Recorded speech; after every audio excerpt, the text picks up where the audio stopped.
श्री स्वामी समर्थ. नमस्कार मंडळी. सेवा मार्ग या चॅनलमध्ये पुन्हा एकदा खूप खूप खूप मनापासून स्वागत आहे. तुमच्या सर्वांच्या सर्व चांगल्या इच्छा, सर्व मनोकामना स्वामी कृपेने लवकरच पूर्ण होऊ दे अशी मी स्वामी चरणी प्रार्थना करते आणि स्वामींना त्रिवार वंदन करून आपल्या व्हिडिओला सुरुवात करते. मित्रांनो, हा व्हिडिओ शेवटपर्यंत नक्की ऐका, भाग्यवंत ठराल. स्वामी तुमच्याशी संवाद साधण्याचा प्रयत्न करत आहेत आणि या संवादानंतर तुमचे जीवन कायमचे बदलणार आहे. तुमच्या जीवनात असे काही चमत्कार होतील जे पाहून तुम्ही आश्चर्यचकित व्हाल. तुमचे जीवन आनंदाने भरून जाईल. ज्याची तुम्ही कधी अपेक्षाही केली नव्हती ते तुम्हाला मिळणार आहे. तुमचा यावर विश्वास असेल तर कमेंट बॉक्समध्ये श्री स्वामी समर्थ लिहायला विसरू नका. आणि जर का तुम्ही अजूनही आपल्या चॅनलला सबस्क्राईब केलं नसेल तर जरूर सबस्क्राईब करा व व्हिडिओ पाहण्यासाठी कमेंटमध्ये श्री स्वामी समर्थ लिहायला विसरू नका. भाग्यवंत ठराल. मित्रांनो, मूर्ख लोकांची वाद घालू नका, कारण असे केल्याने आपलाच वेळ वायाच घालवत असतो. संकटाच्या वेळी नेहमी बुद्धीचीच परीक्षा होत असते आणि तीच आपल्या कामाला येते. इतरांसमोर वाका, पण तितकंच एवढं योग्य आहे, नाहीतर विनाकारण समोरच्या व्यक्तीचा अहंकार वाढेल. कमजोर व्यक्तीशी केलेले शत्रुत्व जास्त त्रासदायक असते, कारण ती व्यक्ती अशा वेळी तुमच्यावर हल्ला करू शकते. तिची ही कल्पना देखील नसते. नोकराची परीक्षा तेव्हा घ्या जेव्हा तुमच्यासमोर एखादी समस्या असेल. त्याचप्रमाणे मित्राची परीक्षा संकटात आणि पत्नीची परीक्षा आर्थिक संकटात घ्या. जीवनात यश मिळवणं वाटतं तितकं सोपं नाही, पण जे प्रयत्नपूर्वक आणि शहाणपणाने जीवनात वाटचाल करतात त्यांच्या वाट्याला यश येतच असते. स्वामी म्हणतात, सुखी संसाराची 3 मंत्र आहेत. आनंदात कोणतेही वचन देऊ नका, रागात कोणाला उत्तर देऊ नका आणि दुःखात कोणताच निर्णय घेऊ नका. शब्द हे पण भोजन आहे. प्रत्येक शब्दाला स्वतःची चव असते. बोलण्यापूर्वी तुमचे शब्द चाखून पहा. जर तुम्हाला चव नाही आवडली तर इतरांनाही ते वाढू नका. देव म्हणतात, शहाणे व्यक्ती शहाणपणामुळे शांत बसतात आणि मूर्खाला वाटते की तो त्याला घाबरून शांत बसला आहे. जीवनात कोणाचे भले करणे तुम्हाला शक्य नसेल तर कोणाचे वाईट तरी करू नका, कारण जीवनात कोणाचे भले कराल तर तुमचेही भले होईल. कारण मलाचा उलट शब्द लाभ आहे आणि कोणावर दया कराल तर तो तुम्हाला याद करेल, कारण दया या शब्दाचा उलटा अर्थ याद आहे. जर नशिबात असेल तर मग प्रयत्न कशाला करायचे असा विचार करून नका बसू. काय माहिती तुमच्या नशिबात हेच लिहिले असेल, प्रयत्न केल्यावरच मिळेल. एखाद्या राजाची ताकद त्यांच्या शक्तिशाली हातात असते. विद्वानांची ताकद त्यांच्या ज्ञानात असते आणि एका स्त्रीची ताकद तिच्या सौंदर्यात असते आणि तारुण्य आणि मधुर वाणीत असते. संसारात सर्वात मजबूत बंधन प्रेमाचे असते, कारण भुंगा कठीण लाकडाचा भुसा करू शकतो, पण तो कोमल कमळाच्या फुलातून जीव गेला तरी बाहेर पडू शकत नाही. आयुष्याचा धडा माणसाला रोज मिळत आहे. आयुष्यामध्ये रोज नवीन काहीतरी शिकण्यासारखे आहे. काही वाईट होतंय म्हणून दुःखी होऊ नका. त्यामधून शिकायला काय मिळतंय हे बघा. प्रत्येक गोष्टीमध्ये सकारात्मक गोष्ट शोधा. तुला सर्व काही चांगलं वाटेल. परंतु जर तू चांगल्या गोष्टीमध्ये देखील नकारात्मक गोष्ट शोधत असशील तर तुला जीवनात खूप अडथळे येणार आहेत. तुझ्या प्रगतीमध्ये तुला अडथळे निर्माण होणार आहेत. म्हणून बाळा, एखादी गोष्ट नकारात्मक गोष्ट जरी तुझ्या जीवनात घडली तरी त्या नकारात्मक गोष्टीमध्ये सकारात्मक गोष्ट शोधण्याचा ज्यावेळेस तू प्रयत्न करशील त्यावेळेस तुझ्या जीवनात एक नवीन एकमेव व्यक्ती असशील जो स्वामींचा खूप लाडका बनेल. बाळा, स्वामींच्या तत्वावर जो माणूस चालतो त्या माणसाला जीवनात काहीच कमी पडत नाही. स्वामींनी प्रत्येक गोष्टीमध्ये काही ना काही गोष्ट आपल्याला सांगितलीच आहे. प्रत्येक गोष्टीमागे काहीतरी कारण आहे, हे देखील तुला माहीतच आहे. जीवनात विनाकारण कुठलीच गोष्ट होत नाही. देव म्हणतात जन्मामागे देखील काहीतरी कारणच आहे, म्हणून एवढं सुंदर जीवन आपल्या स्वामींनी आपल्याला दिले आहे, तर त्याची विटंबना करू नकोस. देव म्हणतात या जीवनाला सुंदर बनवा, आणखी सुंदर जीवन बनव. बघ, ज्याने तुला धिक्कारलं होतं तेही तुझ्या जवळ येऊन बसतील. बाळा, माणसाच्या पैशाला किंमत नसते, माणसाच्या प्रेमाला किंमत असते. म्हणून शब्द दिलेला पाळत असेल तर तो माणूस सर्वत्र ओळखला जातो, परंतु दिलेला शब्द पाळत नसेल तर तुझी कोणीही इज्जत करणार नाही. स्वतःला त्रास झाला तरी चालेल, पण आपल्यामुळे कोणाला त्रास होता कामा नये. स्वतःचे दुःख कधी कोणाला सांगत फिरू नकोस. तुझा नियोजन कधी कोणाला सांगत फिरू नकोस. तुझ्या जीवनात काय करायचं आहे याचा गाजावाजा कधीच करू नकोस. बाळा, देव म्हणतात प्रत्येक गोष्टीसाठी थोडासा वेळ लागेल, परंतु असं काही होईल की ते प्रत्येक जण पाहून आश्चर्यचकित होईल.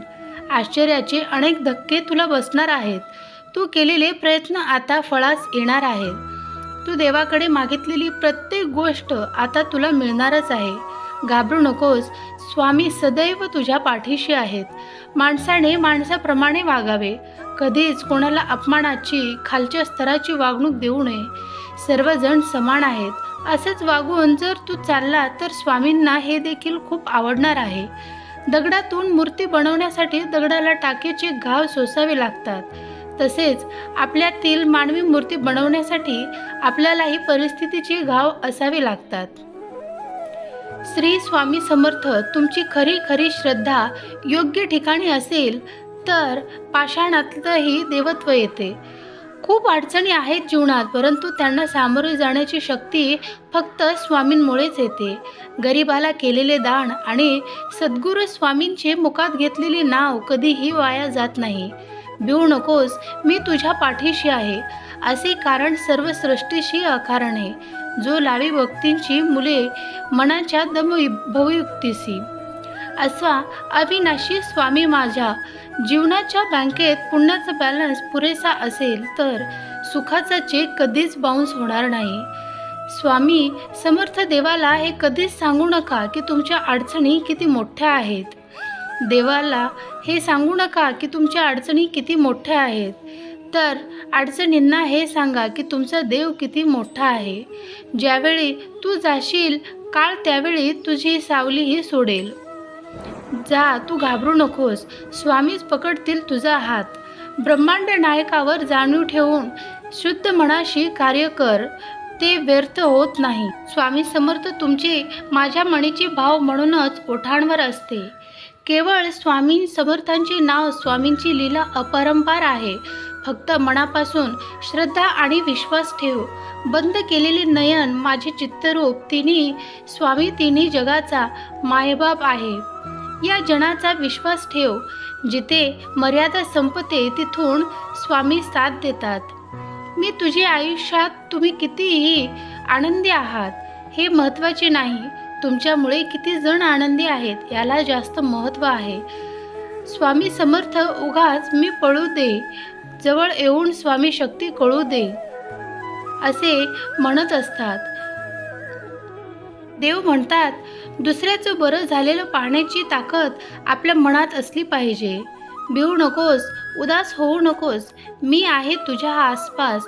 डोळे बंद करून आठवण कर, बघ मी आहे तुझा विश्वास. मी स्वामी समर्थ. येणारे संकटावर मात कशी करता येईल आता एवढा विचार कर, आणि संकटालाही येण्याआधी विचार करावा लागेल. कोणाला फसवू नकोस. मी आहे तुझ्या पाठीशी, मी तुझी फसवणूक होऊ देणार नाही. तिथल्या तिथे सोडावं. किती संकटे आली तरी स्वामींचा हात माझ्या खांद्यावर असावा, आणि मृत्यूला जवळ करताना माझा देव माऊलीच्या मांडीवर असा. मी शरीराने तुम्हाला दिसत नसलो तरी मी सदैव तुमच्या पाठीशी आहे. श्री स्वामी समर्थ स्वरूप जाणारे निष्काम कर्म करा. मोठा अधिकार, संपत्ती याचा चिरकाल भरवसा मानू नये. श्री स्वामी समर्थ. जय जय स्वामी समर्थ. संकट तुमच्यातली शक्ती आणि जिद्द पाहण्यासाठी येत असतात, कर्म करत राहा, फळ मिळणारच. सूर्य बोलत नाही, त्याचा प्रकाशच त्याचा परिचय देतो. त्याचप्रमाणे तुम्ही तुमच्याबद्दल काही बोलू नका, उत्तम कर्म करत राहा. लोकांचं तुमचं परिचय देतं तुमच्यामुळे सुखात आहे, कारण तुमचे नाव मुखात आहे. अडचणी आयुष्यात नव्हे तर मनात असतात. ज्या दिवशी मनावर विजय मिळवला त्या दिवशी आपोआप मार्ग निघेल. संकटांना कधी कंटाळायचं नसतं, त्यांना समोर जायचं. तू कर्म करत अशी अपेक्षा न करता, अरे कर्म करणे माझी जबाबदारी आहे. परमेश्वर सांगत आहे, आपल्या स्वप्नांचे अनुसरण करा. तुम्ही फक्त प्रयत्न केल्यावरच तुम्हाला पाहिजे ते बनवू शकता. सकारात्मक विचार करा, बदल स्वीकारा, स्वतःवर विश्वास ठेवा. कधीही हार मानू नका. मी तुमच्या सोबत आहे. मी पैशासंबंधीची माझे जणू प्रोग्रॅमिंग नवीन आरोग्यदायी विचारांसह बदलण्यास मोकळे केले आहे. तुम्ही खूप श्रीमंत आणि खूप यशस्वी होणार आहात. जुनी ऊर्जा, वाईट शक्ती सर्व काही नष्ट होत आहे.